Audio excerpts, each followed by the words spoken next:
जब ये इस तरह होना शुरू हो जाएगा तो हम चूल्हा बंद कर देंगे इसका। बस चूल्हा बंद कर देंगे, इसे ठंडा होने देंगे।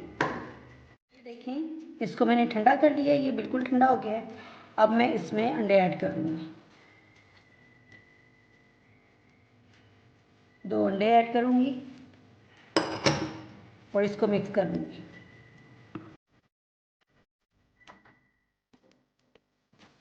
इसी स्टेज पे मैं इसमें रेड चिली ऐड कर दूँगी।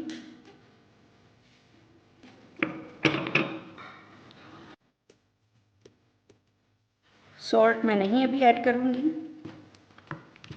क्योंकि इसमें नमक है। कनौर जो हमने डाला ना, कनौर क्यूब, उसमें सॉल्ट था, इसलिए हम इसमें नमक ऐड नहीं करेंगे। जब हम फ्राई करेंगे हमें फील होगा तो फिर हम ऐड कर लेंगे, फ़िलहाल इसको ज़रूरत नहीं है। साथ ही हम मैश पोटैटो ऐड करेंगे।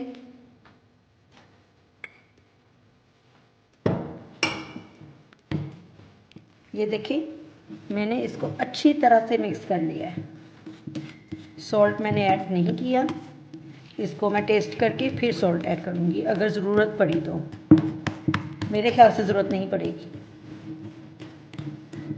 ये अच्छी तरह मिक्स हो गया। अब मैं इसको फ्राई करूँगी।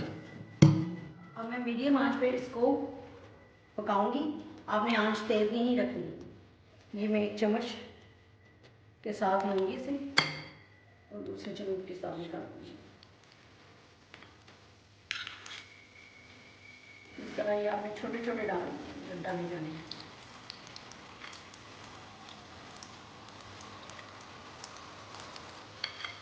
ऑयल भी आपका ज़्यादा तेज़ नहीं होना चाहिए, वरना ये फूलेंगे भी नहीं और जल जाएंगे, फ्लफ़ी नहीं होंगे फिर ये देखिए माशाल्लाह कितने फ्लफ़ी बन गए हैं, बहुत ज़्यादा फूल गए हैं ये देखिए।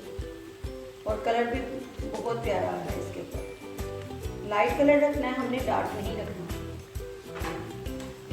अब हम देखेंगे जो होते जाएंगे वो हम निकालते जाएंगे।